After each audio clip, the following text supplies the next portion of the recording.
And this story is about Carol. She lives in cattle country. It's in a small town near San Angelo, Texas. I was stationed in San Angelo a long time ago when I was with the Air Force, going through security training, which was part of my job at the time and all. Anyway, one morning when Carol went outside her house, now this is in a small town, her neighbor was there, and on his lawn were 3 bulls. One was a huge Longhorn, and the other 2 were small, little black bulls. Unfortunately, one of them was lying down, and he had eaten too much of a huge bush, and he had become bloated. Now, those of you who work with cattle know that if an animal becomes bloated, if it doesn't get up, if it can't get up, then they'll probably not make it. It's going to die. We knew that at home on the farm too. And if there was such a case, the wives would get on the phone and call up the immediate neighbors right away, because maybe one farmer or another knew what to do. And there was something that sometimes worked. Now, farmers always carried a small jackknife. They carried it everywhere for everything. And so if a cow that was bloated, and a bloated cow looks really different, looks like a big balloon lying on the ground with these sticks straight out of it, out of this balloon. It's a strange looking thing.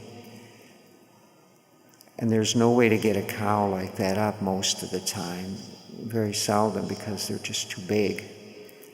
And they take the jackknife, and when they poked it in a certain place, I think around one of the ribs, I was just a small kid when I saw them do it, and then the air goes out of the cow just like a balloon, and then they get her up. They kick her and do stuff like this just to get her up and moving. And then there's hope. But apparently they didn't know this in town. So Carol and her neighbor Don, they look it over and they don't know what to do. Don gets on his phone and he calls around trying to find the owner. He can't find the owner, so finally he decides, between them they decide, well, maybe they should call the sheriff. Maybe the sheriff knows something.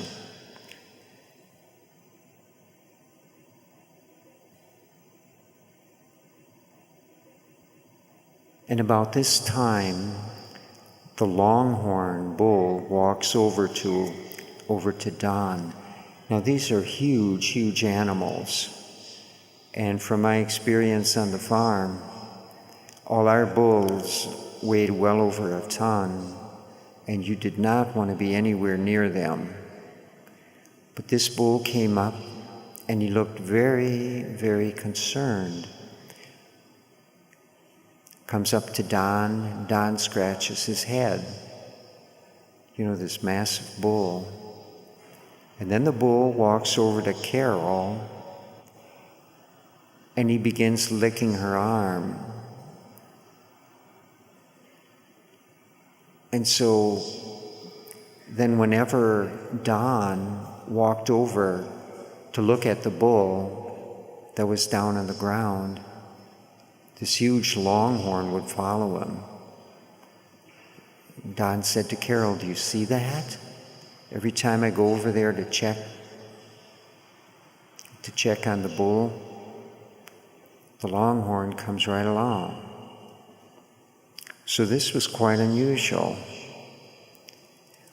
Well, somewhere in here, the Longhorn decided that Don and Carol weren't going to do anything, and he tried to get his horns underneath the down bull and lift him up.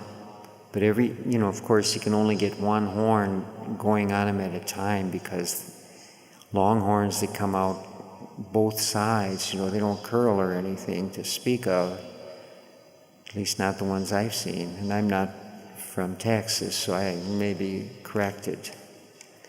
But anyway, his horns go straight out. And so Don, whenever the little bull would get on there, he'd slip off. And so next time the longhorn got him up a little bit, Don would balance the little bull on his feet, on the horns, until the longhorn got him up. And so now they got this bloated little thing up in his feet, but he's just standing there because, it hurts to walk, I imagine. And then the longhorn sticks him with his horn and keeps sticking him. And finally, apparently, it hurt worse than the bloating did, so the steer began to move, or the little bull did, and pretty soon, I guess the air passed through and he was okay. And so it was the love of this huge longhorn for his little friend that ultimately saved his life. And so here again is an example of divine love showing itself animal to animal. And of course, not to leave out Carol and Don, because they did their part. But love is no respecter of persons, I guess, in the sense that it restricts